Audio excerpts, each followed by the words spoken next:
গল্পকথা by Rubel চ্যানেলে আজ আমরা পাঠ করব ইনেস বেটের লেখা বিখ্যাত কিশোর ক্লাসিক দ্য রেলওয়ে চিলড্রেন। আজ তৃতীয় পর্ব। পরদিনই অনেকটা ভালো হয়ে উঠলেন রাসান ভদ্রলোক। তারপর দিন আরও ভালো, আর তৃতীয় দিন এতটাই ভালো যে বাগানে পেতে দেয়া বাস্কেট চেয়ারে গিয়ে বসলেন। বাবার জামা কাপড় পরেছেন। ক্লান্তি আর ভীতি দূর হওয়ার পর দেখা গেল ভদ্রলোকের চেহারাটা শান্ত ও সৌম্য। ছেলে মেয়েদের দেখলেই মিষ্টি করে হাসছেন। বাচ্চারা ভাবছে, আহা, উনি যদি খালি ইংলিশটা জানতেন, কত গল্প শোনা যেত ওর কাছে। অনেকগুলো চিঠি ছাড়ল মা বিভিন্ন ঠিকানায়।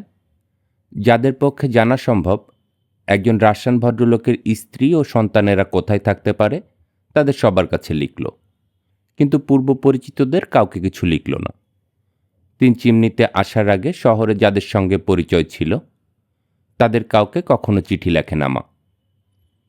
পার্লামেন্টের মেম্বার, কাগজের সম্পাদক, বিভিন্ন সমিতির সচিব, যে কয়জনকে চেনে সবাইকে লিখল। গল্প লেখা কমে গেল মার। এখন শুধু রাসান ভদ্রলোকের পাশে রোদে বসে প্রুফ দেখে আর মাঝে মধ্যে তার সাথে কথা বলে।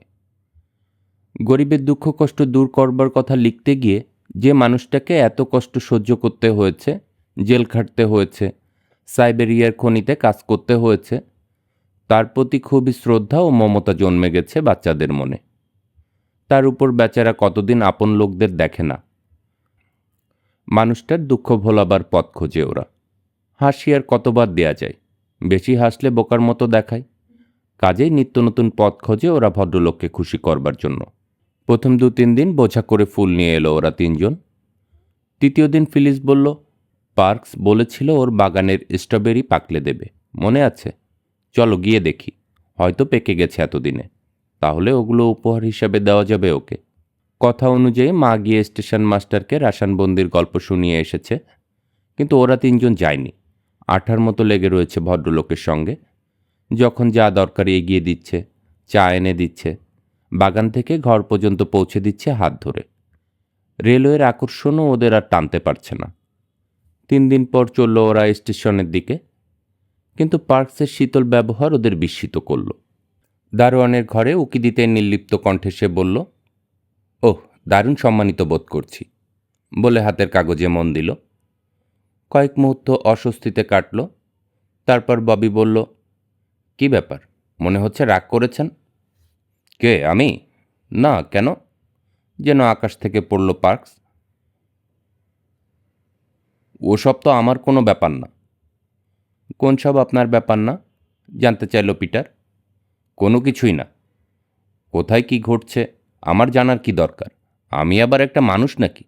কারোর গোপন কথা জানার অধিকার তো আমার নেই। থাক, তোমাদের গোপন কথা তোমাদের কাছে, তাই বলছি। একেবারে থ হয়ে গেল ওরা। তিনজনই থমকে গিয়ে ভেবে বের করার চেষ্টা করল কি গোপন করেছে ওরা পার্কসের কাছে। আপনার কাছে লুকাবার মতো কোনো গোপন কথাই নেই আমাদের, অবশেষে ঘোষণা করল ববি।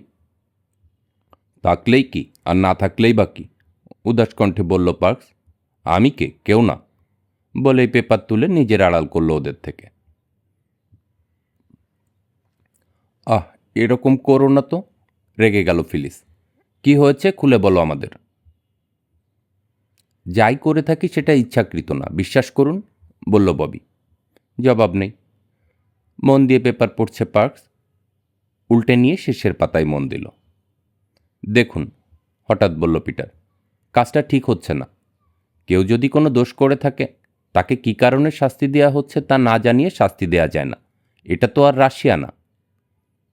রাশিয়ার ব্যাপারে আমি কিছু জানি না, জানতে চাইও না। কে বলেছে জানেন না?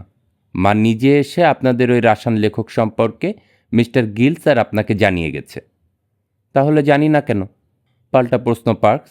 তোমরা কি মনে করেছো কথাটা শোনার জন্য মিস্টার গিলস আমাকে ডেকেছিল? তার মানে কিচ্ছু শোনেননি আপনি? কোথাও আভাস না। আমি জিজ্ঞেস করায় সাব জবাব। এসব রাষ্ট্রীয় ব্যাপার পার্কস। কিন্তু আমি আশা করেছিলাম তোমরা কেউ চলে আসবে আমাকে জানাতে। বুড়ো পার্কসের কাছে কিছু জানতে হলে তো দিনের মধ্যে 10 বার আসতে পারো। স্ট্রবেরির কথা ভেবে লজ্জায় লাল হয়ে গেল ফিলিস। আচ্ছা, এই ইঞ্জিনটা উল্টো চলছে কেন?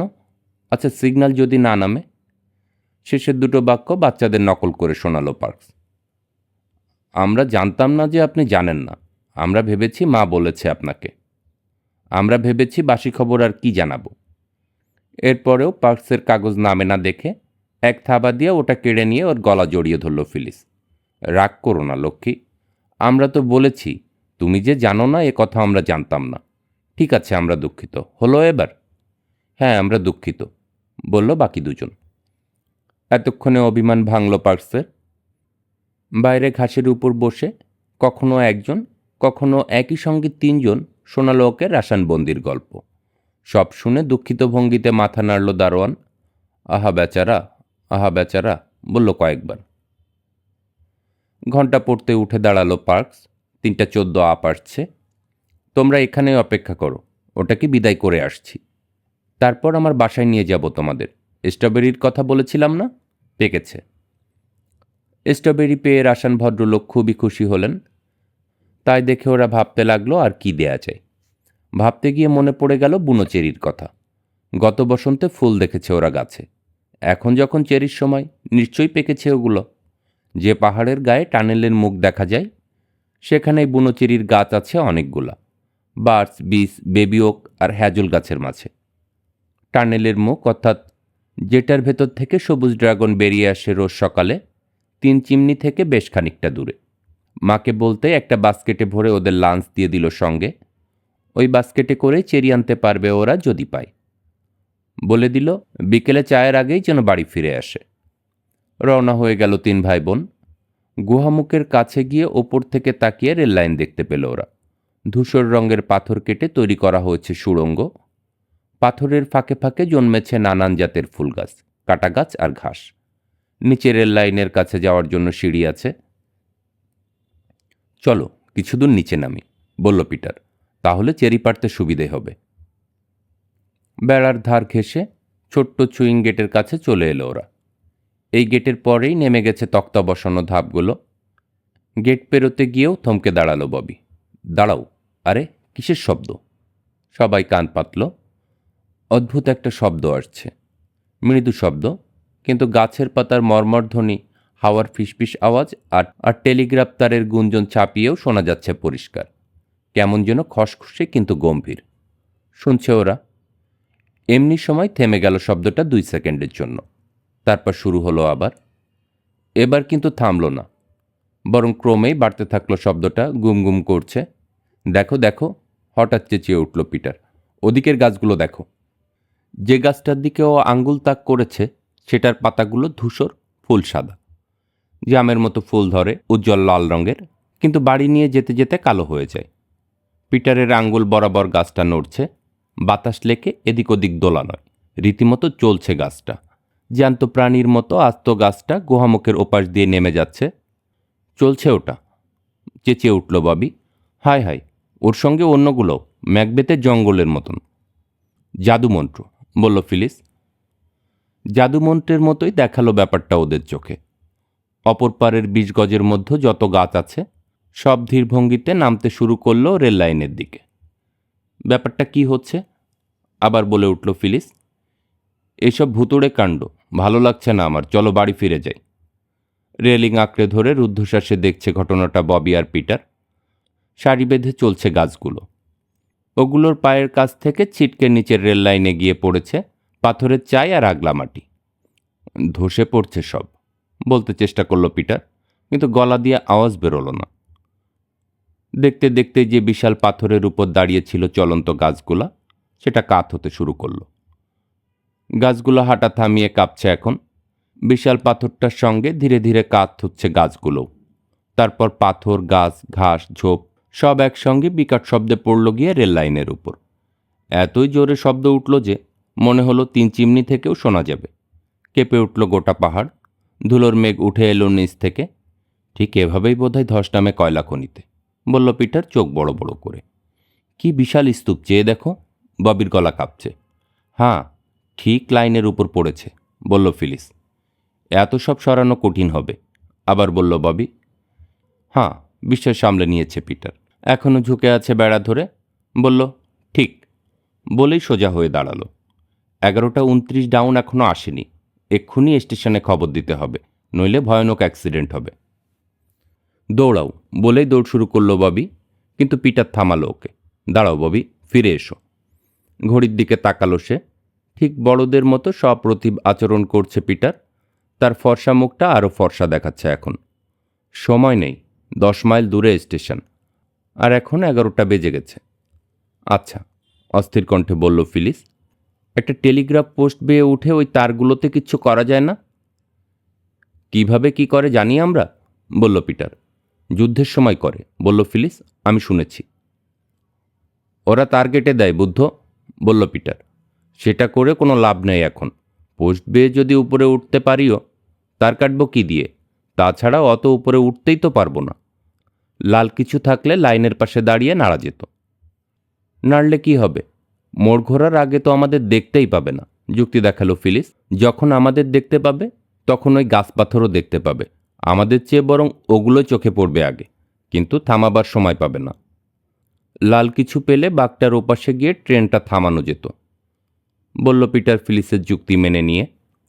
চলো, খালি হাতে নাড়ি গিয়ে, ববি পরামর্শ দিল। তাহলে ওরাও হাত নাড়বে। ওরা তো রোজই দেখে আমাদের হাত নাড়তে। যাই হোক, চলো আগে নিচে তো যাই। খাড়া ধাপ বেয়ে নিচে নেমে এলো ওরা। ববিকে ফ্যাকাশে দেখাচ্ছে, একটু একটু কাঁপছে। পিটারেরও মুখ শুকিয়ে গেছে। ফিলিসের মুখটা লাল হয়ে গেছে, ঘামছে। ওফ, খুব গরম লাগছে এখন, বলল ফিলিস। ভেবেছিলাম ঠান্ডা হবে দিনটা, আজ ওই। থেমে গেল সে এক মুহূর্তের জন্য, তারপর ভিন্ন সুরে চেঁচিয়ে উঠল, আমাদের ফ্লানেলের পেটিকোট। তাই তো, বলল ববি, লাল ফ্লানেল। এসো চট করে খুলে ফেলি। পেটিকোট খুলে বগলতলায় চেপে ছুটল ওরা রেলপথ ধরে। গাছ পাথর আর মাটির স্তূপকে পাশ কাটিয়ে ছুটছে ঊর্ধ্বশ্বাসে। সবার আগে পিটার। মেয়েরাও খুব একটা পিছিয়ে নেই। বাঘ ঘুরে আরও বেশ কিছু দূর গিয়ে তারপর থামল পিটার। ফিলিসের বগলতলা থেকে একটানে পেটিকোটটা নিয়ে বলল, এইবার। পেটিকোট খুলে বগলতলায় চেপে ছুটল ওরা রেলপথ ধরে। গাছ পাথর আর মাটির স্তূপকে পাশ কাটিয়ে চলল ঊর্ধ্বশ্বাসে। সবার আগে পিটার। মেয়েরাও খুব একটা পিছিয়ে নেই। বাঘ ঘুরে আরও বেশ কিছু দূর গিয়ে তারপর থামল পিটার। ফিলিসের বগলতলা থেকে একটানে পেটিকোটটা নিয়ে বলল, এইবার। তুমি কি ছিঁড়ে ফেলবে ওটা? চোপড়াও, ধমকে উঠল পিটার। নিশ্চয়ই ছিঁড়বে, ফিলিসের কথায় জবাব দিল ববি। বুঝতে পারছো না, আমরা যদি ট্রেনকে থামাতে না পারি তাহলে সাংঘাতিক একটা অ্যাক্সিডেন্ট হবে, অনেক মানুষ মারা যাবে। কি বিভৎস! এই যে পিটার, ফিতে বাঁধার দিকটা দিয়ে ছিঁড়তে পারবে তো? পায়ের দিক থেকে ছেড়ো। একটা পেটিকোট কিছুটা ছিঁড়ে দেখালো সে। কায়দা বুঝে নিয়ে দুটো পেটিকোটকে 6 টুকরো করল পিটার। এবার আমাদের হলো 6টা ফ্ল্যাগ। ঘড়ির দিকে চাইল, আর মাত্র 7 মিনিট। এবার কাঠি দরকার 6টা। দুঃখের বিষয়, ছেলেদেরকে যেসব ছুরি দেওয়া হয় কোনো দিনই তার ধার থাকে না। কাটতে পারল না পিটার ছুরি দিয়ে। ছোট ছোট গাছ ভেঙে নিতে হলো। কোনোটা আবার টান দিতে শেকড় শুদ্ধ উঠে এলো। পাতাগুলো অবশ্য ছুরি দিয়ে ছাঁটা গেল। ফ্ল্যাগের গায়ে ছিদ্র করতে হবে এবার, বলল পিটার। ওগুলোর ভেতর দিয়ে কাঠি ঢুকিয়ে দিলেই প্রদস্তর ফ্ল্যাগ হয়ে যাবে ফ্লানেলের টুকরাগুলো। ফ্ল্যাগ তৈরি হতে বেশি সময় লাগলো না। পিটারের ছুরি দিয়ে কাপড় কাটা গেল ঠিকই। দুটো ফ্ল্যাগ ডাউন, লাইনের দুপাশে পাথরে গুজে খাড়া করা হলো। একটা করে নিল ববি ও ফিলিস। বাকি দুটো আমি নেব, বলল পিটার, কারণ লাল কিছু দেখানোর বুদ্ধিটা ছিল আমার। যদিও পেটিকোটগুলো আমাদের। ফিলিস কোমর বাঁধতে যাচ্ছিল, বাধা দিল ববি। ট্রেন থামানোটাই আসল কথা। কে কয়টা ফ্ল্যাগ নাড়ল তাতে কি যায় আসে? পিটারের হিসাবে সম্ভবত ভুল ছিল। ওর হিসেব করার সময় পেরিয়ে যাচ্ছে, কিন্তু ট্রেনের আর দেখা নেই। অবশ্য 11:29 ডাউন আজ লেট করে থাকতে পারে। ওদের মনে হতে লাগলো শত শত বছর পার হয়ে যাচ্ছে, ট্রেন আর আসেই না। ধৈর্য হারিয়ে ফিলিস বলল, আমার মনে হয় তোমার ঘড়ি ভুল। ট্রেন হয়তো আগেই চলে গেছে। ফ্ল্যাগ নাড়বে বলে পিটার যে নায়কোচিত ভঙ্গি নিয়ে তৈরি হয়েছিল, ঢিল পড়ল তাতে। উদ্বেগ উৎকণ্ঠায় গা বমি বমি করছে ববির। মনে হচ্ছে এই যে ওরা কয়েকটা হাস্যকর লাল কাপড়ের টুকরো নিয়ে দাঁড়িয়ে আছে লাইনের ধারে, যতই নাড়া হোক না কেন কেউ হয়তো দেখতেই পাবে না। 3টি বাচ্চাকে ফ্ল্যাগ নাড়তে দেখলেই বা থামবে কেন ট্রেন? হয়তো পরোয়া না করে চলে যাবে ট্রেন। বাঘ ঘুরে বিকট শব্দে ধাক্কা খাবে ওই পাথরগুলোর গায়ে। একটা লোকও বাঁচবে না ট্রেনের। হাত ঠান্ডা হয়ে এলো ওর। কোনো মতে ধরে আছে ফ্ল্যাগ। এমনি সময় গুম গুম শব্দ শুনিয়ে তাকিয়ে বহুদূর দেখতে পেল ওরা ট্রেনটা। দুপাশে সাদা বাষ্প ছেড়ে এগিয়ে আসছে ওদের দিকে। সোজা হয়ে দাঁড়াও, বলল পিটার। পাগলের মতো নাড়বে ফ্ল্যাগ। ট্রেনটা যখন ওই বড় ফার্স ছোপটার কাছে আসবে, সামনে থেকে সরে যাব আমরা একপাশে, কিন্তু ফ্ল্যাগ নাড়ানো থামবে না। লাইনের মাঝখানে দাঁড়িও না, ববি। খটখটাখট আওয়াজ তুলে এসে পড়ল ট্রেন তুমুল বেগে। আমাদেরকে দেখতে পাচ্ছে না ওরা। না, কোনো লাভই নেই। দেখবেই না ওরা আমাদের। ফোপাচ্ছে আর বিড়বিড় করছে ববি। লাইনের পাশে পাথর তুলে দেওয়া ফ্ল্যাগের একটা শুয়ে পড়ল। চট করে সেটাও তুলে নিল ববি। এখন পিটারের মতো দুই হাতে দোলাচ্ছে ফ্ল্যাগ। ঝড়ের বেগে এগিয়ে আসছে ট্রেন। অনেক কাছে চলে এসেছে। লাইন থেকে সরে এসো, বুদ্ধ কোথাকার, ধমক দিল পিটার ফিলিসকে। ববি বলল, কই, থামছে না তো। এইখানে দাঁড়াও। হাত ধরে একটানে পিছনে নিয়ে এলো পিটার ফিলিসকে। এবার নাড়ো। থামে না কেন, থামে না কেন, বিড়বিড় করছে ববি। দুই হাতে নাড়ছে ফ্ল্যাগ। কালো ইঞ্জিনটাকে বিশাল দেখাচ্ছে এখন। প্রচণ্ড কর্কশ আওয়াজ ওটার। থামো থামো থামো, চেঁচাচ্ছে ববি, কিন্তু শুনতে পাচ্ছে না কেউ।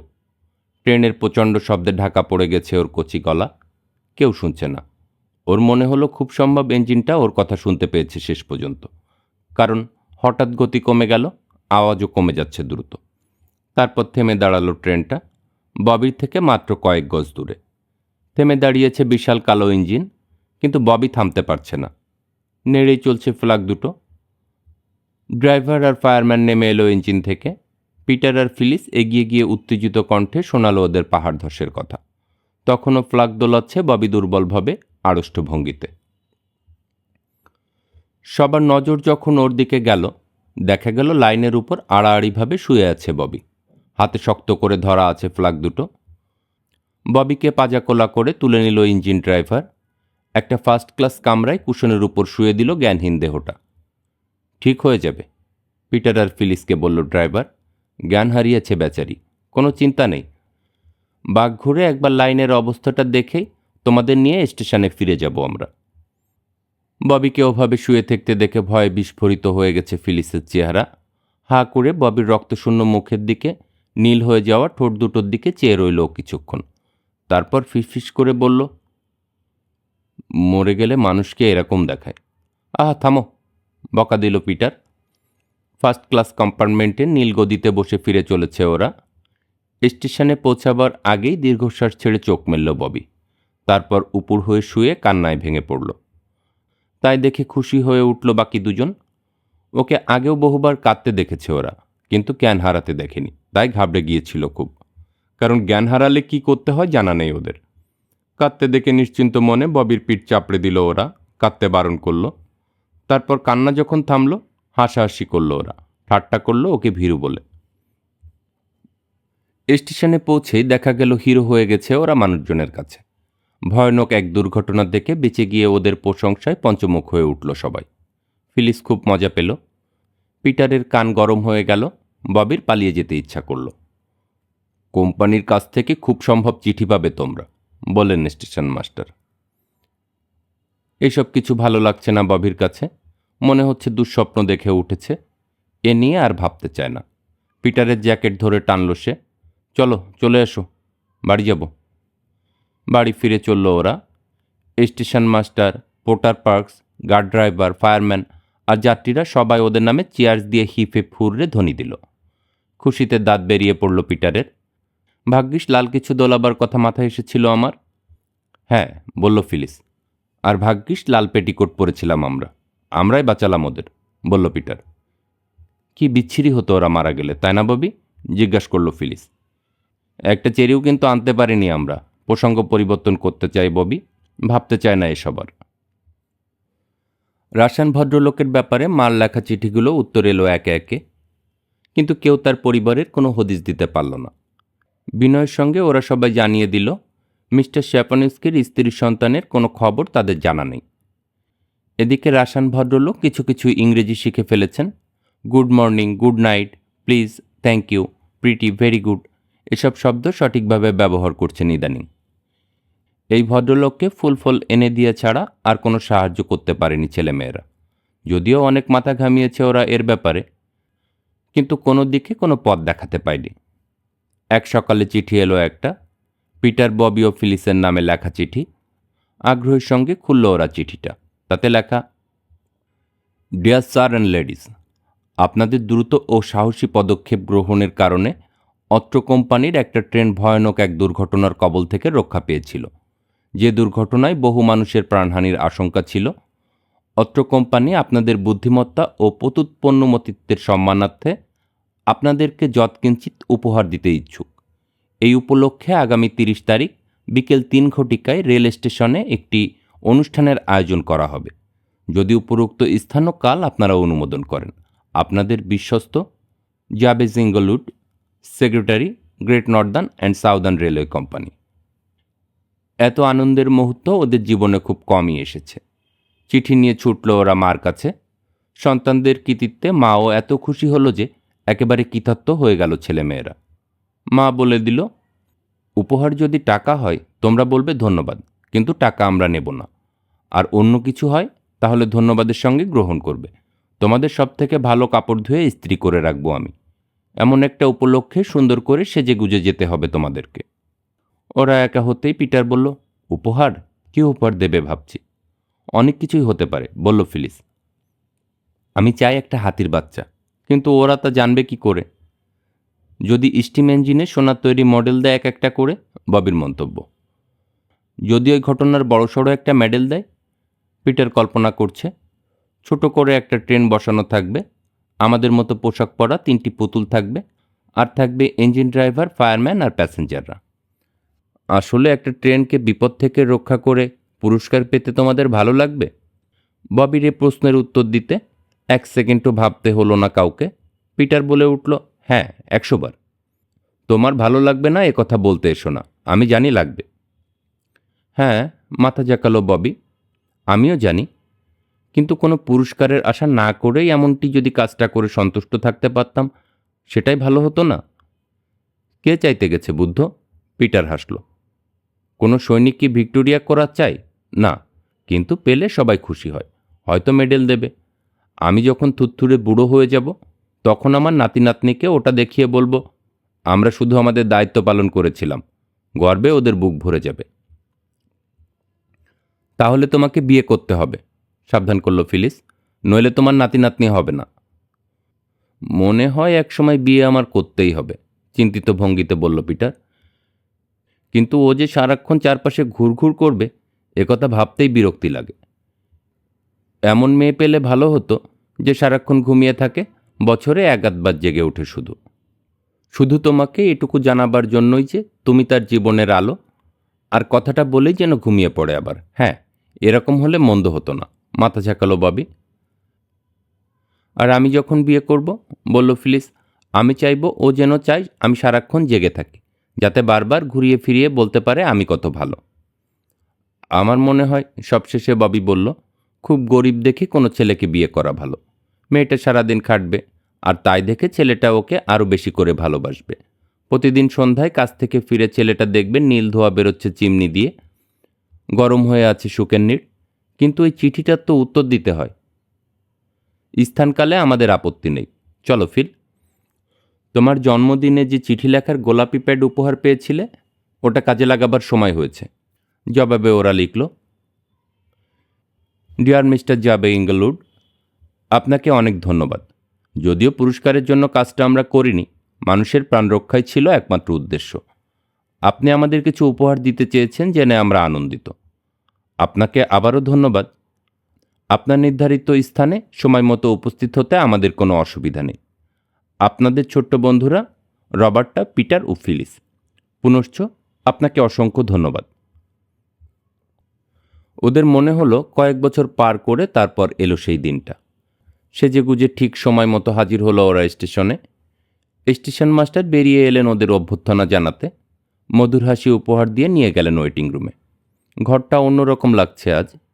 কার্পেট বিছানো হয়েছে মেঝেতে, আগুনের ধারের তাকে গোলাপ সাজানো ফুলদানি, সবুজ পাতা ভর্তি ডাল দিয়ে সুন্দরভাবে সাজানো হয়েছে দেয়ালে। কয়েকজন ভদ্রলোক বসে আছেন চেয়ারে। পার্কস অভ্যাগত 2-3 জন মহিলাকে বসাচ্ছেন। রেল কোম্পানির আরও লোকজন তো আছেই। বেশ কয়েকজন ভদ্রলোককে চিনতে পারল ওরা। এরা সেদিন ট্রেনে ছিলেন। সব থেকে ভালো লাগলো ওদের পছন্দের সেই বৃদ্ধ ভদ্রলোককে দেখে। আস্তার জামা কাপড় আরও ধোপদুরস্ত, কোট হ্যাট কলার অন্যদের থেকে আরও আলাদা। ওদের সঙ্গে হ্যান্ডশেক করলেন তিনি। সবাই জায়গা মতো বসে পড়তে একজন চশমা পরা ভদ্রলোক উঠে দাঁড়িয়ে দীর্ঘ বক্তৃতা দিলেন। জানা গেল ইনি ডিস্ট্রিক্ট সুপারিনটেন্ডেন্ট। তিনি ওদের এতই প্রশংসা করলেন যে লজ্জায় কান গরম হয়ে গেল বাচ্চাদের। ওদের সাহস, উপস্থিত বুদ্ধি, সর্বোপরি কর্তব্যবোধ এসব এতই সুন্দরভাবে বর্ণনা করলেন যে করতালিতে ঘরের ছাদ উড়ে যাওয়ার উপক্রম হলো। সবাই বলল, হিয়ার হিয়ার। এবার ওদের সেই বৃদ্ধ ভদ্রলোক উঠে দাঁড়িয়ে অনেক কথা বললেন, ওদের তারিফ করলেন। তারপর একজন একজন করে নাম ধরে ডেকে নিয়ে প্রত্যেককে একটা সুন্দর ঘড়ি আর চেইন উপহার দিলেন। প্রতিটি ঘড়ির ভেতর খোদাই করে লেখা রয়েছে মালিকের নাম। নামের নিচে ছোট অক্ষরে লেখা, নর্দার্ন অ্যান্ড সাউদার্ন রেলওয়ে ডিরেক্টরের তরফ থেকে 1905 সালের অমুক তারিখে তোমাদের দ্রুত ও সাহসী পদক্ষেপের ফলে যে সাংঘাতিক দুর্ঘটনা এড়ানো সম্ভব হয়েছিল তার সকৃতজ্ঞ স্মৃতিস্বরূপ। অপূর্ব সুন্দর ঘড়ি ও চেইন, সেই সঙ্গে প্রত্যেকের ঘড়ি রাখার জন্য একটা করে চমৎকার নীল চামড়ার কেস। পিটারের কানে কানে স্টেশন মাস্টার বললেন, এবার তোমাদেরকে কিছু বলতে হবে। সবাইকে ধন্যবাদ দিতে হবে তাদের সহৃদয়তার জন্য। সামনে ঠেলে দিলেন তাকে। লেডিজ অ্যান্ড জেন্টেলম্যান দিয়ে শুরু করো। এই সেরেছে, বলল পিটার, কিন্তু পিছিয়ে এলো না। লেডিজ অ্যান্ড জেন্টেলম্যান বলেই থেমে গেল সে। ধূপধাপ ড্রাম বাজছে বুকের ভেতর, শুনতে পেল স্পষ্ট। আবার বলল, লেডিজ অ্যান্ড জেন্টেলম্যান। এইবার হড়বড় করিয়ে বেরিয়ে এলো বাকি কথাগুলো। আপনাদের বদান্যতায় আমরা মুগ্ধ। সারা জীবন যত্ন করে রাখবো আমরা এই ঘড়ি। আরেকটি কথা, আমরা যা করেছি সেজন্য পুরস্কারের কোনো দরকার আসলে ছিল না। মানে আমি বলতে চাইছি, কাজটা করে আমরা খুব মজা পেয়েছি। মানে খুব এক্সাইটিং ছিল কাজটা। আপনাদের সবাইকে অনেক অনেক অনেক ধন্যবাদ। পিটারের বক্তৃতার পর জোর হাততালি দিল সবাই। হাত মেলালো সবাই আগ্রহের সঙ্গে। তারপর ছাড়া পেয়ে ঘড়ি নিয়ে ছুটল ওরা পাহাড় বেয়ে 3 চিমনির দিকে, মাকে দেখাবে। অপূর্ব একটা দিন। মানুষের জীবনে এত আনন্দের দিন খুব কমই আসে।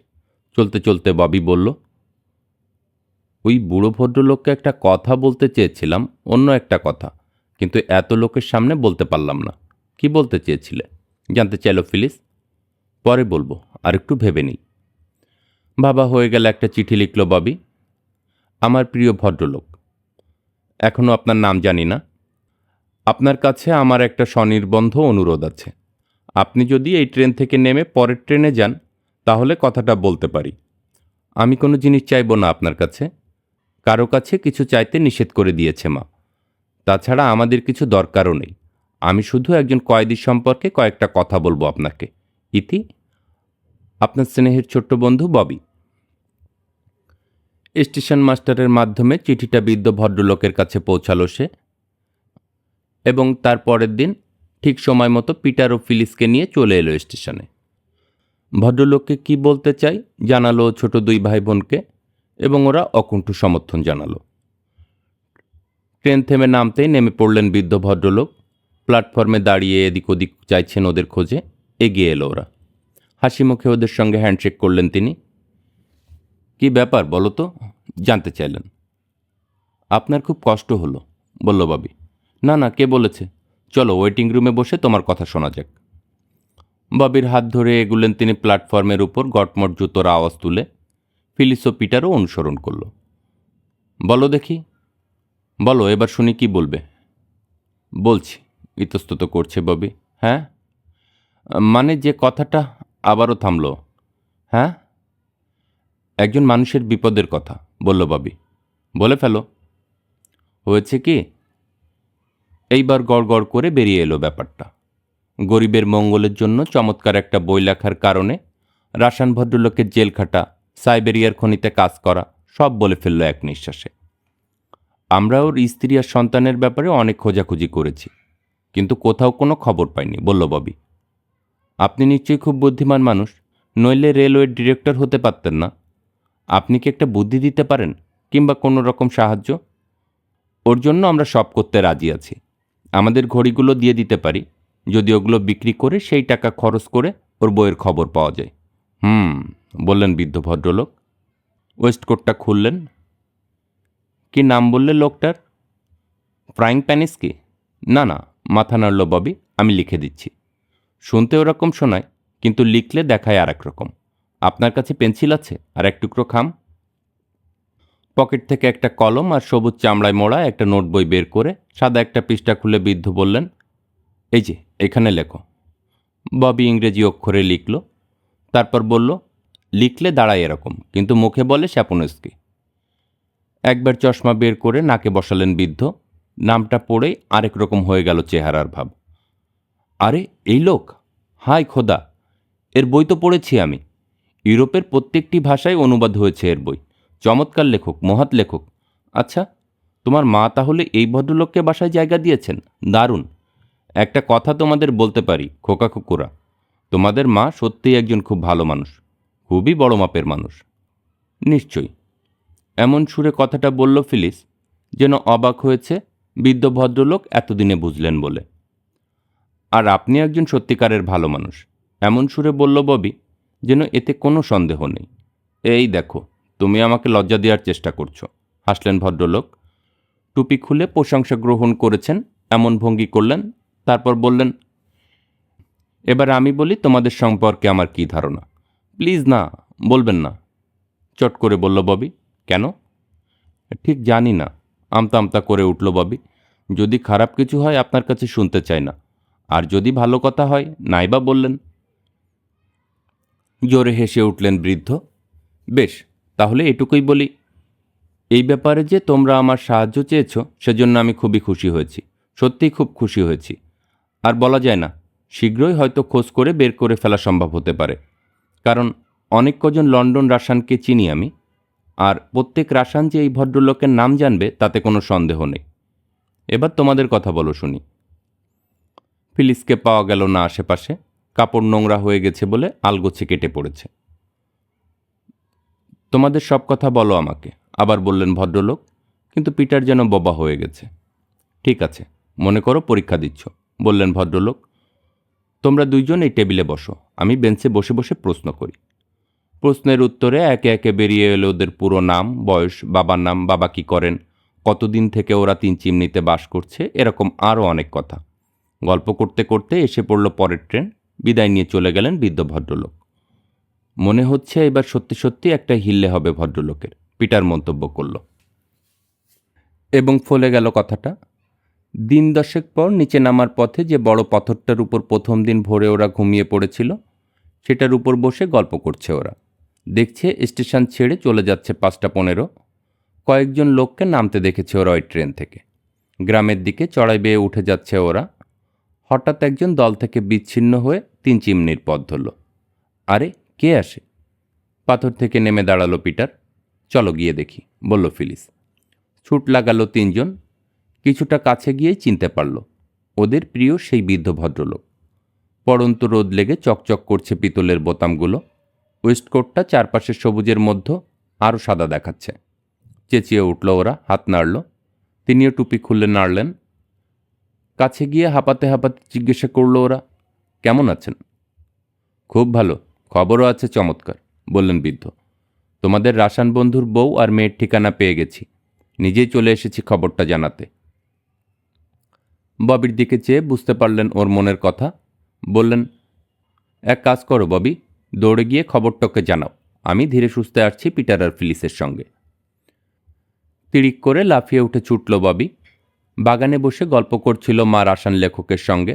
খবরটা দিতেই উজ্জ্বল হাসি ফুটল মার মুখে। কয়েকটা ফ্রেঞ্চ শব্দ উচ্চারণ করল ভদ্রলোকের উদ্দেশ্যে। কথাটা শোনামাত্র এমনভাবে চেঁচিয়ে উঠে দাঁড়ালেন ভদ্রলোক যে বুকটা কেঁপে গেল ববির। এই একটি আওয়াজেই বোঝা গেল পরিবারের প্রতি তার হৃদয়ের ভালোবাসা। মার হাতে চুমু দিলেন ভক্তি ভরে। তারপর আর্মচেয়ারে বসে দুই হাতে মুখ ঢেকে ফুঁপিয়ে কেঁদে উঠলেন। বৃদ্ধ ভদ্রলোক পৌঁছাতে পৌঁছাতে নিজেকে সামলে নিলেন রাসান। পরিচয় পর্ব শেষ হতেই ফ্রেঞ্চ ভাষায় কথা বলতে শুরু করলেন তিনজন। এক দৌড়ে গ্রাম থেকে কেক আর বনরুটি নিয়ে এলো পিটার। মেয়েরা চা তৈরি করে পরিবেশন করল বাগানে। কথা বলার ফাঁকে মার কাছে অনুমতি নিলেন বৃদ্ধ, বাচ্চাদের জন্য কিছু উপহার এনেছেন, দেবেন কিনা।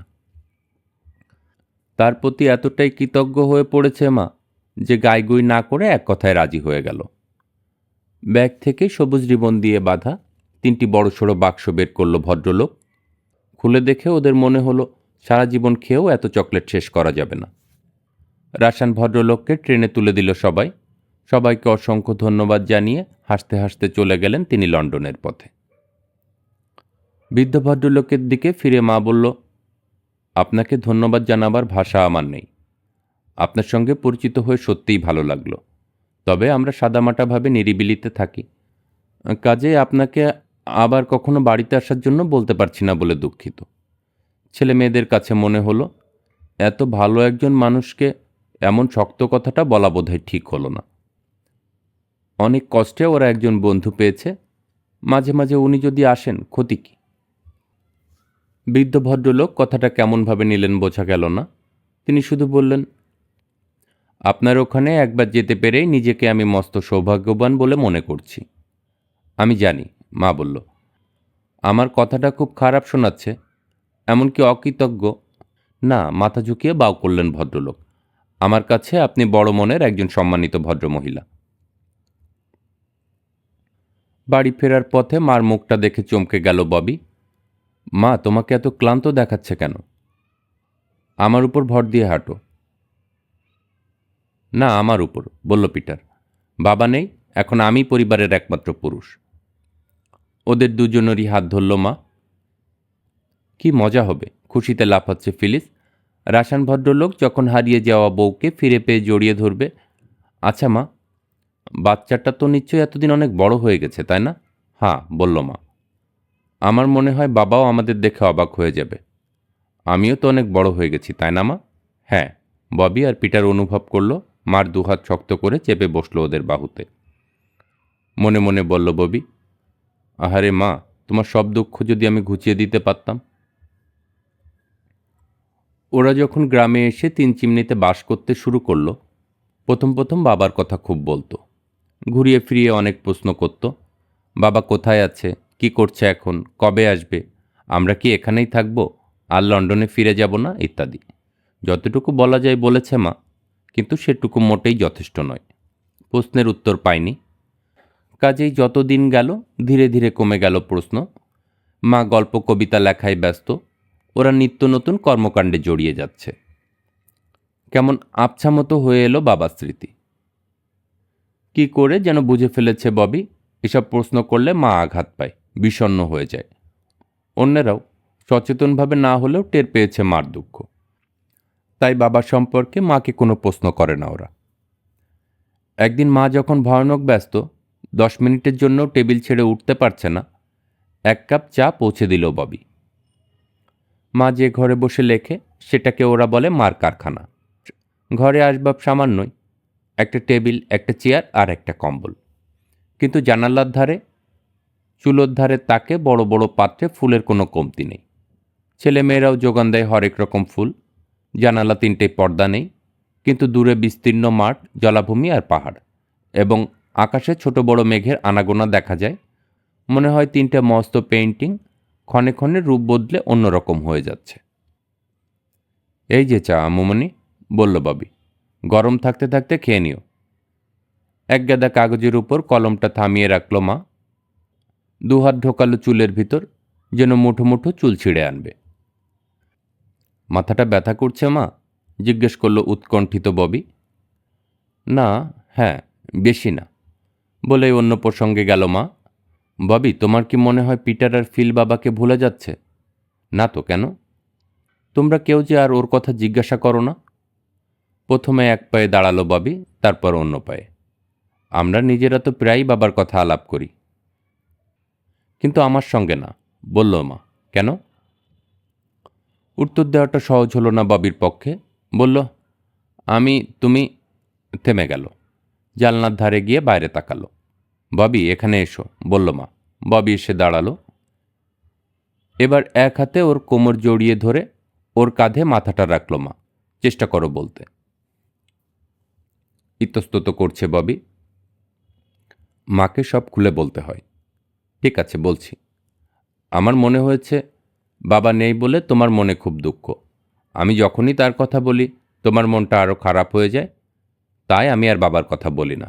আর অন্যরা, ওদের কথা জানি না, এ নিয়ে কখনো আলাপ করিনি ওদের সঙ্গে। আমার মনে হয় ওরাও টের পেয়েছে তোমার কষ্ট। ববি শোনা, এখন মার মাথাটা ববির কাঁধে। শোনো, বলি তোমাকে, তোমার বাবা নেই এটা একটা দুঃখ, কিন্তু ও আর আমি এর চেয়েও অনেক অনেক বড়, সহ্য করা যায় না এমন দুঃখ পেয়েছি। তোমরা কল্পনাও করতে পারবে না সেটা কত কষ্টের। সেজন্যই প্রথম প্রথম তোমাদের প্রশ্ন আমাকে ব্যথা দিয়েছে। তোমরা তো আর জানো না কি গোলমাল ঘটে গেছে, তাই যেন সবাই আগের মতো আছে এমনভাবে প্রশ্ন করেছ। আমার ভেতরে ভেতরে উতলে উঠেছে দুঃখ, কেন সব এমন ওলটপালট হয়ে গেল তাই ভেবে। কিন্তু তোমরা যদি বাবাকে ভুলে যাও, সেটা সহ্য করা আরও কঠিন হবে আমার জন্য। গোলমাল, নরম গলায় বলল ববি। মা, তোমাকে কোনো প্রশ্ন করব না বলে প্রতিজ্ঞা করেছিলাম।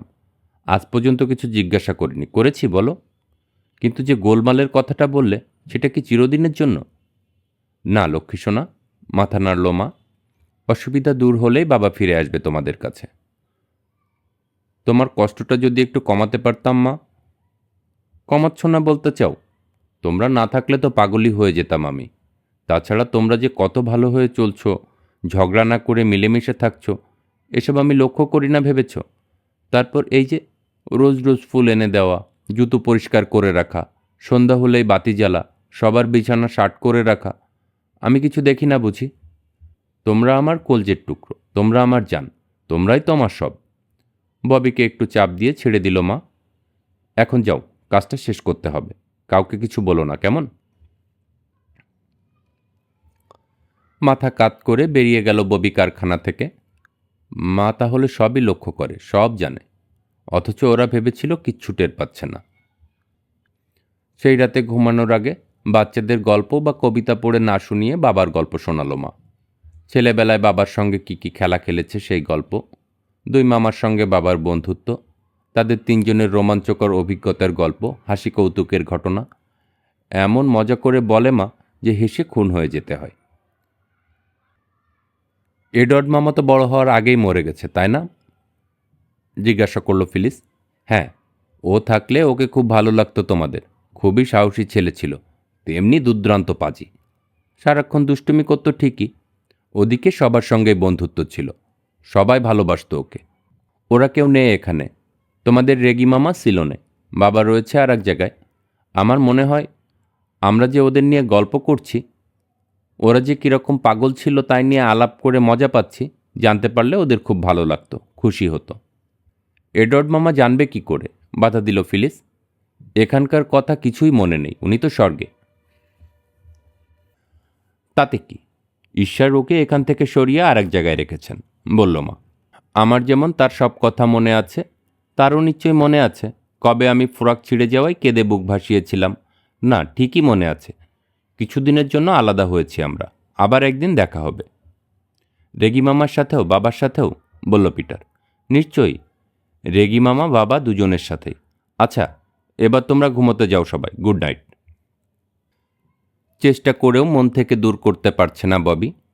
সময় ও সুযোগ পেলে মনে প্রশ্ন জাগে, কিসের গোলমাল? এডওয়ার্ড মামার মতো মারা যায়নি বাবা, মা এ কথা নিজের মুখে বলেছে। অসুস্থও নয়, তাহলে মা তার কাছে থাকতো এখন। তাহলে কি? কেন এক্ষুনি চলে আসতে পারছে না বাবা? গরিব হয়ে গেছে? না, সেটাও কারণ নয়। ও নিয়ে ভাববো না, নিজেকেই বলল ববি। ওটা বড়দের ব্যাপার, নইলে কিসের গোলমাল মা তো বলতোই। এসব নিয়ে চিন্তা করা আমার উচিত না। যাক, আমরা যে এখন ঝগড়া কম করছি, মা সেটা লক্ষ্য করেছে বলে ভালো লাগছে। সদ্ভাবটা টিকিয়ে রাখার চেষ্টা করতে হবে। মানুষ ভাবে এক, হয় আর এক। পরদিন দুপুরে পিটারের সঙ্গে লেগে গেল ববির।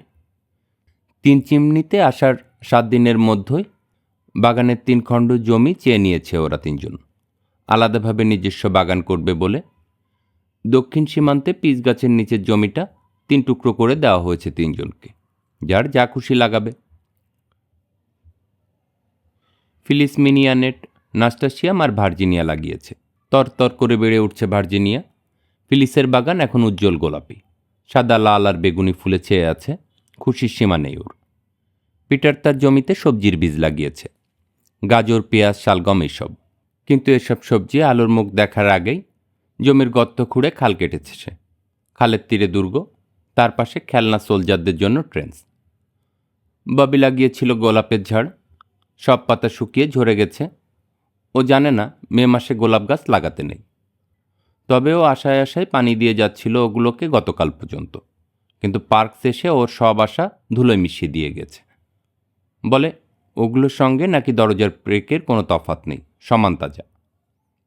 ওগুলো খড়ি হয়ে গেছে খুকি, বলেছে সে। ওগুলো মাটি খুঁড়ে তুলে জ্বালিয়ে ফেলো। আমি কাল আমার বাগান থেকে 4-5 রকম ফুলের তাজা চারা তুলে দিয়ে যাব। সেজন্য গোলাপের ঝড় তুলে বাগানের অন্য প্রান্তে রেখে এসেছে সে। এবার জমি তৈরি করবে আশ্রা দিয়ে কুপিয়ে। এদিকে আজই পিটার তার প্ল্যান পরিবর্তন করেছে। সিদ্ধান্ত নিয়েছে দুর্গ ট্রেন সব সমান করে রেলওয়ে, টানেল, ব্রিজ, ক্যানেল, অ্যাকুইডাক্ট ইত্যাদির মডেল বানাবে। ববি যখন গোলাপঝাড়ের শেষ ঝোপটা বাগানের এ প্রান্তে ফেলে ফিরে এলো, পিটার তখন আশ্রা নিয়ে নিজের কাজে ব্যস্ত। ওটা দিয়ে আমি কাজ করছিলাম, বলল ববি। আর এখন আমি করছি, বলল পিটার। কিন্তু প্রথমে আমি নিয়েছিলাম। অতএব এবার আমার পালা। শুরু হলো ঝগড়া। আরও কয়েকটা গরম গরম বাতচিতের পর রায় দিল পিটার, সবসময় তুমি অন্যের ব্যাপার নিয়ে আমার সঙ্গে খারাপ ব্যবহার করো। আশ্রা নিয়ে আমি কাজ শুরু করেছি প্রথমে। হ্যান্ডেল চেপে ধরল ববি ওটার। সকালে বলিনি আমি আশ্রা লাগবে আমার? কি ফিল, বলিনি? ফিলিস সাব জানিয়ে দিল ওদের ঝগড়ায় নিজেকে জড়াতে চায় না সে। অবশ্য কথাটা বলে জড়িয়েও পড়ল সে। মনে থাকলে তোমার বলা উচিত। ওর কিচ্ছু মনে নেই, ঘোষণা দিল ববি। থাকলে বলতো। ইস, দুটো ঝগড়াটে চিস্কাদুনে বোনের বদলে যদি একটা ভাই থাকতো আমার। এর উত্তরে ববি বলল, ছোট ছোড়াদের যে কে আবিষ্কার করলো বুঝে পায় না। কথাটা বলেই ওপর দিকে চাইল ববি। মায়ের কারখানার 3 জানালার কাছে লালচে রোদ প্রতিফলিত হয়ে চোখে লাগছে। মার প্রশংসার কথা মনে পড়ল। ঝগড়া না করে মিলেমিশে থাকছ। ববির ইচ্ছে হলো বলে, এসো ঝগড়া বাদ দিই, মা পছন্দ করে না। কিন্তু পিটারের আগ্রাসী হাবভাব অত্যন্ত অপমানজনক বলে বোধ হয় বলতে পারল না। ঠিক আছে, নাও তোমার আশ্রা, বলেই হঠাৎ ছেড়ে দিল হ্যান্ডেলটা। পিটার এতক্ষণে টেনে রেখেছিল আশ্রাটা, হঠাৎ ঢিল পড়তেই চিত হয়ে পড়ে গেল পিছন দিকে। আশ্রার দাঁতগুলো পড়ল পায়ের উপর। ঠিক হয়েছে, বেশ হয়েছে, বলে উঠল ববি ওকে পড়ে যেতে দেখে। কয়েক সেকেন্ড চুপচাপ পড়ে থাকলো পিটার। তারপর ববিকে ভয় পাইয়ে দিয়ে উঠে বসে একটা চিৎকার দিল। ফ্যাকাশে হয়ে গেছে চেহারা। শুয়ে পড়ল আবার। তারপর গঙ্গাতে লাগলো নিচু গলায়। মনে হচ্ছে সিকি মাইল দূরে মৃত্যু যন্ত্রণায় কাতরাচ্ছে কোনো জন্তু। জানালায় মায়ের মাথা দেখা গেল। তার 8 মিনিটের মধ্যে পৌঁছে গেল মা। পিটারের পাশে হাঁটু গেড়ে বসে জিজ্ঞাসা করল, কি হয়েছে ববি? ওই আঁচড়টা, বলল ফিলিস। দুজনেই টানছিল দুদিক থেকে। ববি ছেড়ে দিতেই ও উল্টে পড়েছে। একটানা গো গো করে চলেছে পিটার। মা বলল, থামো পিটার, চুপ করো, একদম চুপ। শেষ একটা গঙ্গানির শব্দ করে থেমে গেল পিটার। এবার বলো, ব্যথা লেগেছে কোথাও? অভিনয় করছে মা, বলল ববি। রেগে আছে এখনো? কিচ্ছু হয়নি। সত্যি সত্যিই ব্যথা পেলে এরকম গ্যাংরাতো না। ও তো আর ভীতু না। আমার মনে হচ্ছে পাটা কাটা পড়েছে, উঠে বসে বলল পিটার। ব্যাস, এর বেশি কিছু আর না। কথাটা বলেই ফ্যাকাশে হয়ে গেল পিটারের চেহারা। চট করে এক হাতে জড়িয়ে ধরে পতন ঠেকালো মা। ব্যথা পেয়েছে ববি, জ্ঞান হারিয়েছে ও। চট করে বসে ওর মাথাটা কোলে নাও। আঁচড়টা সরাতেই বুটের গায়ে ফুটো দেখা গেল। ডান পায়ের জুতো খুলে দেখা গেল মোজা ভিজে গেছে রক্তে। মোজা খুলে ফেলল মা। 3টি গর্ত থেকে অল্প অল্প করে বেরোচ্ছে এখনো। আঁচড়ার 3টে দাগ বেশ গভীর গর্ত করে আছে ওর পায়ে। দৌড় দাও, বেচিন ভর্তি করে পানি নিয়ে এসো, বলল মা। কথাটা শেষ হওয়ার আগেই ছুটল ফিলিস। তাড়াহুড়ো করতে গিয়ে বেশিরভাগই পানি পড়ে গেল পথে। কাজেই আবার ছুটতে হলো তার জল ভরে আনার জন্য। পাটা রুমাল দিয়ে বেঁধে দিল মা। তারপর ববির সঙ্গে ধরাধরি করে পিটারকে ডাইনিং রুমে নিয়ে গিয়ে বসে একটি কাঠের বেঞ্চিতে শুয়ে দিল। ইতিমধ্যে ফিলিস ডাক্তারের বাড়ির অর্ধেক পথ পেরিয়ে গেছে। পিটারের পাশে বসে ওর পাটা ধুয়ে দিচ্ছে মা। ববি গেল চায়ের ব্যবস্থা করতে। ইস, পিটার যদি মরে যায়, কিন্তু জীবনের তরে অসহায় পঙ্গু হয়ে যায়। নিজের মনে বিড়বিড় করছে ববি। যদি ক্লাসে ভর দিয়ে হাঁটতে হয়। নিজেকে ভয়ানক এক অপরাধী বলে মনে হচ্ছে ববির। মনের মধ্যে একের পর এক অশুভ চিন্তা আসছে। হঠাৎ বেশ জোরে বলে উঠল, আমি যদি না জন্মাতাম তাহলেই ভালো হতো। বলে কি? বালাইশাট কি হয়েছে? চমকে চেয়ে দেখল ববি একটা বাস্কেটে ওর জন্য ফুলের চারা নিয়ে এসেছে পার্কস। ওহ, তুমি, বলল সে। আঁচড়া দিয়ে পায়ে ব্যথা পেয়েছে পিটার। 3 জায়গায় জখম হয়েছে কাটা বিধে। এর জন্য বেশ অনেকটাই দোষ আমার। তোমার দোষ নেই এ আমি হলপ করে বলতে পারি, বলল পার্কস। ডাক্তার দেখেছে? ফিলিস ডাকতে গেছে। ও ঠিক হয়ে যাবে, দেখো তুমি, না হলে বলো, সান্ত্বনা দিল পার্কস। আরে, আমার বাবার আপন চাচাতো ভাইয়ের গায়ে একবার হেফর্কের কাটা গেঁথে গেছিল। ঠিক 3 সপ্তাহের মাথায় দিব্যি হেঁটে বেরিয়েছে। তুমি কিচ্ছু চিন্তা করো না। তোমার আজ আর বাগানের কাজ করার দরকার নেই। তুমি খালি আমাকে জায়গাটা দেখিয়ে দাও, আমি এই ডালগুলো পুঁতে দিচ্ছি। তারপর না হয় ওই সামনের দিকটায় ঘুরঘুর করবো খানিকক্ষণ। ডাক্তার বেরোলে অবস্থা কি জেনে নিয়ে তোমাকে জানিয়ে বাড়ি যাব। তুমি মন খারাপ করো না খুকি। 1 পাউন্ড বাজি রাখতে পারি আমি, কিচ্ছু হয়নি ওর, তেমন কিছুই না। আসলে পার্কসের কথা ঠিক নয়, ভালোই ব্যথা পেয়েছে পিটার। ডাক্তার সুন্দর করে পাটা ব্যান্ডেজ করে দিয়ে বলেছেন, 1 সপ্তাহ মাটিতে পা ফেলা চলবে না। ও খোড়া হয়ে যাবে না তো? ফিসফিস করে ডাক্তারকে জিজ্ঞাসা করল ববি। সারা জীবন ক্লাসে ভর দিয়ে। আরে না রে বুড়ি, হেসে উঠল ডক্টর ফরেস্ট। 2 সপ্তাহ যেতে না যেতেই দেখবে সারা দুনিয়া টহল দিয়ে বেড়াচ্ছে। কিচ্ছু ভেবো না তুমি। মা গেল গেট পর্যন্ত ডাক্তারকে এগিয়ে দিতে। ফিলিস গেল চায়ের কাপ ধুতে। পিটারকে একা পেয়ে নরম গলায় বলল ববি, উনি বললেন খোড়া হয়ে যাবে না তুমি। তা তো হবই না বুদ্ধ, বলল পিটার, কিন্তু চেহারায় স্বস্তির ভাব ফুটে উঠল। একটু চুপ করে থেকে ববি বলল, পিটার, আমি সত্যিই দুঃখিত। আরে ঠিক আছে, ঠিক আছে, আসলে সবটুকু আমারই দোষ। বাজে কথা, বলল পিটার। ঝগড়া না করলে এটা ঘটতই না। আমি জানতাম ঝগড়া করা ঠিক হচ্ছে না। কথাটা বলতেও চেয়েছিলাম, কিন্তু কেন জানি পারিনি। নাকি কান্না কেঁদো না, বলল পিটার। তুমি বললেও আমি থামতাম না, মনে হয় না। তাছাড়া ঝগড়ার জন্য তো আর এটা হয়নি।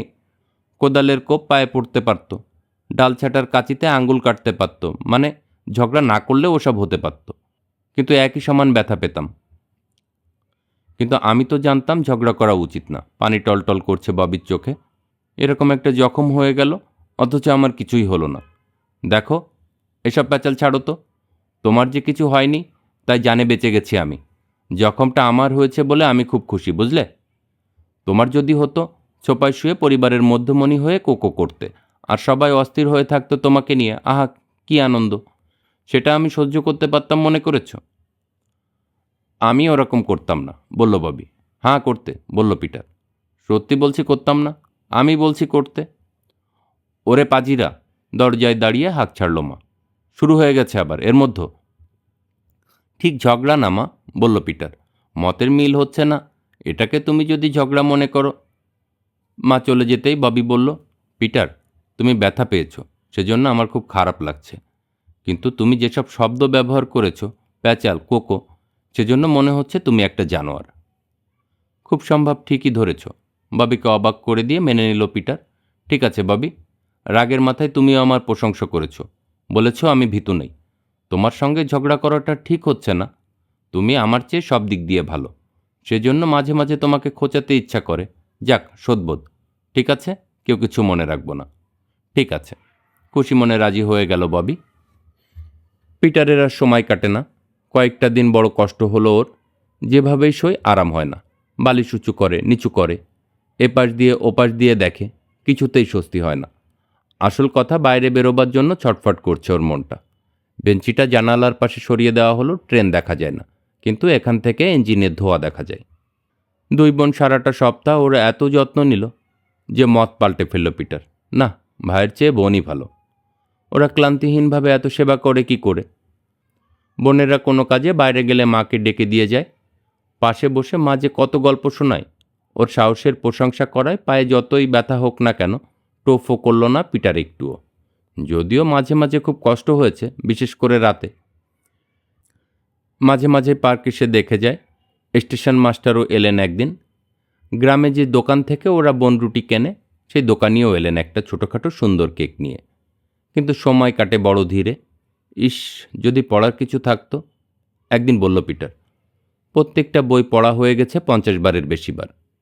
এক কাজ করি, বলল ফিলিস, ডাক্তার সাহেবের কাছে যাই, ওর কাছে নিশ্চয়ই থাকবে ভালো বই। ওসবে পাওয়া যাবে শুধু রোগের লক্ষণ, আর খুব সম্ভব মানুষের বিচ্ছিন্ন নাড়িভুড়ির রঙিন ছবি, বলল পিটার। তবু দেখো।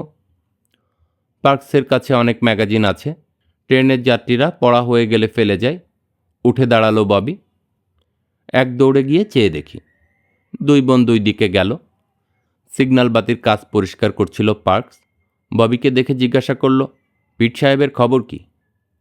অনেকটা ভালো, বলল ববি, কিন্তু একঘেয়েমিতে ভুগছে খুব। আপনার কাছে কি পড়তে দেওয়ার মতো ম্যাগাজিন হবে? এই দেখো। ময়লা তেলতেলে একটা তেনা দিয়ে পার্কস কানের লতি ঘষল। কথাটা আমার মাথায় এলো না কেন? আজই সকালে ভাবছিলাম সময় কাটানোর জন্য ওকে কি দেয়া যায়। গিনিপিগ ছাড়া কিছুই এলো না মাথায়। একটা ছেলেকে আনতে পাঠিয়েছি, বিকেলে নিয়ে আসবে। বাহ, জ্যান্ত একটা গিনিপিগ পেলে দারুণ খুশি হবে পিটার। ম্যাগাজিন পেলেও হবে। বহুত আছে। ঘরের কোণে মেঝেতে সাজিয়ে রাখা একগাদা কাগজের দিকে এগিয়ে গেল পার্কস। ভালো কিছু রঙিন সাপ্তাহিক পত্রিকা আছে, ছবিওয়ালা সাপ্লিমেন্ট আছে। 6 ইঞ্চির মতো পুরো পত্রপত্রিকা তুলে দিল সে হাতে। দাঁড়াও, একটা কাগজ মুড়ে সুতো দিয়ে বেঁধে দিই। সুন্দর একটা খবরে কাগজ মোড়া প্যাকেট তুলে দিল পার্কস ববির হাতে। বলল, অনেক ছবি আছে, ইচ্ছে করলে তার উপর তুলি বা রং পেন্সিল বুলিয়ে হাত মকশ করতে পারবে। নষ্ট হলে কোনো অসুবিধা নেই, ফেরত দিতে হবে না। আপনাকে অনেক ধন্যবাদ, বলে প্যাকেট নিয়ে রওনা হলো ববি। বেশ ভারী প্যাকেট। লেভেল ক্রসিংয়ে থামতে হলো। ট্রেন যাচ্ছে। গেটের উপর রাখলো ববি প্যাকেটটা। পর মুহূর্তে যেন ইলেকট্রিক শক খেয়ে পাথর হয়ে গেল। হাত দুটো শক্ত করে আঁকড়ে ধরেছে প্যাকেটটা। একটা খবর, যেন একটা দুঃস্বপ্ন দেখছে। পড়তে শুরু করলো ববি।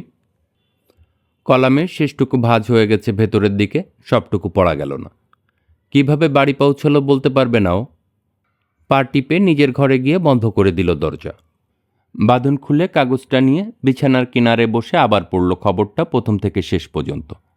হাত পা ঠান্ডা হয়ে গেছে, কিন্তু কান দিয়ে ছুটছে গরম ভাব। সবটা পড়ার পর দীর্ঘ একটা কাপা কাপা শ্বাস টানল। এতদিনে জানলাম, বলল মনে মনে। খবরের হেডিং ছিল, বিচার শেষ, রায় দণ্ডাদেশ।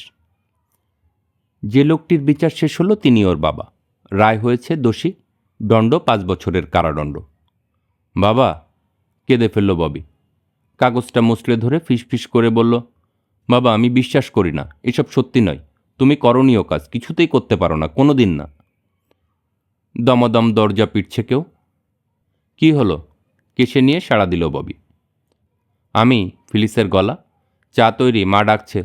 একটা ছেলে সুন্দর একটা গিনিপিগ এনেছে পিটারের জন্য, জলদি নেমে এসো।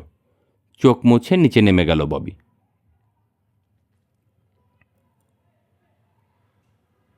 গল্পপাঠ ভালো লাগলে চ্যানেলটি সাবস্ক্রাইব করুন। যারা গল্প শুনতে পছন্দ করে তাদের সাথে গল্পগুলো শেয়ার করুন। আবার দেখা হবে নেক্সট কোনো পর্বে। ততক্ষণ ভালো থাকুন।